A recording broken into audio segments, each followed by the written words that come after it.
Hey everyone, my name is Raj Jute, and today I am taking a look at a blast from the past. It is the rebooted, reinvigorated, reinvented, and every other word you want to think of, Nokia 8110. Now, this guy was announced a few months ago, and it has finally come across to Australian stores. Manufactured by now licensee of Nokia hardware, that's HMD Global. The Nokia 8110 is very famous for a few reasons, if I can get out the packet here. Back in the early 2000s, or it could have even been the late 90s, I should have done my research, the Matrix films made the 8110 one of the hottest mobile phones you could possibly own. And that was all because it did that. Sliding down and up. It was one of the coolest features you could have on your mobile phone back when mobile phones really didn't do much at all except make a phone call and send a couple of text messages. That said, that's pretty much what this guy does. It is an updated version. It has inside of it, let me consult the notes here, a Snapdragon 205 SoC or CPU, 512 meg of RAM, a 2.5 inch, yes, 2.5 big time inches of a 320 by 240 display. And then on the back is a whopping 2 megapixel camera. Check that out. Now, the 8110 4G, that's right, it does have a 4G radio in it.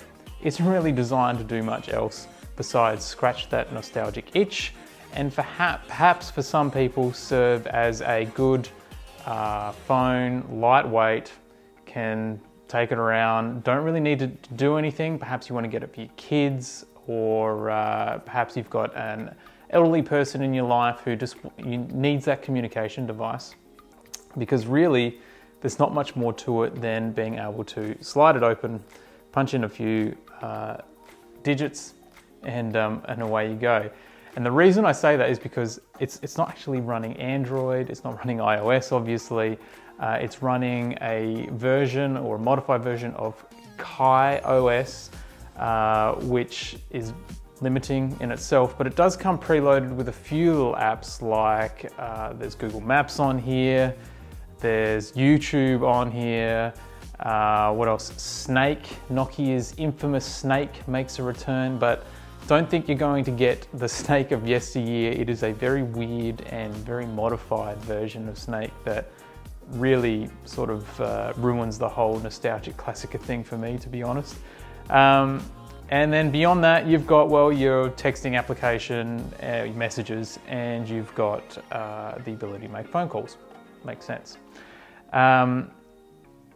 If you haven't used a keypad phone to do text entry before, this is going to be a very rude shock. It does incorporate T9, which is the predictive text entry of yesteryear. It allowed you to punch in sort of a couple of letters by tapping away on the keyboard, and then it would sort of predict the rest of the words. So that feature is in here. If you want to give that a whirl, because why not, then maybe this is one for you. So that is something to get used to. It does also have Wi-Fi capabilities in it, which means that you don't have to chew through the 4G data to make use of the phone. So if you're in a home and you do want to watch a YouTube clip on a 320 by 240 screen, then you can do that over your Wi-Fi. One of the cool little features, speaking of Wi-Fi, is that it can be used as a 4G hotspot. So that's one reason beyond just having a phone that can pretty much just do phone calls and send text messages, is you could potentially use this as a device whilst you're on holidays, when you're out and about and you're connecting your iPad and your iPhone and your laptop and all these other bits and pieces to the internet. Well, you could theoretically do it through one of these guys, as it does serve as a 4G hotspot in those situations. I didn't try it out, and the LTE support is a lower band, so it's not going to give you your maximum throughput, but it is a nice added feature to have. What else do we have? the back comes off. There's something you don't see on a phone anymore. That's right, you can just peel off the back casing very easily.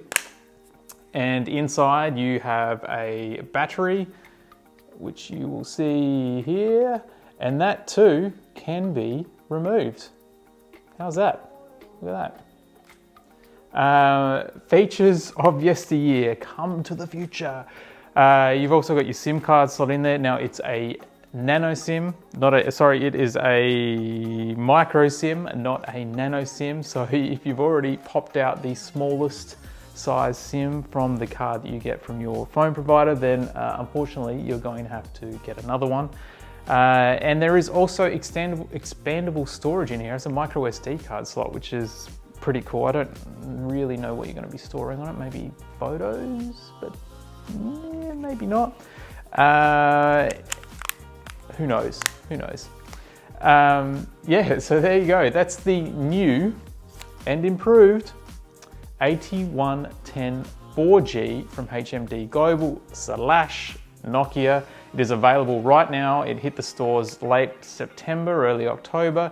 You can pick one up for 129 Australian from either JB, Harvey Norman, online and Amazon. Most mobile phone retailers will have these in their store. Now, should you get it?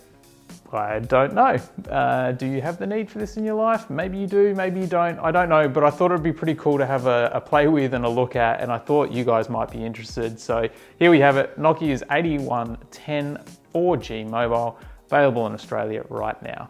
Thanks for watching, and we'll catch you next time.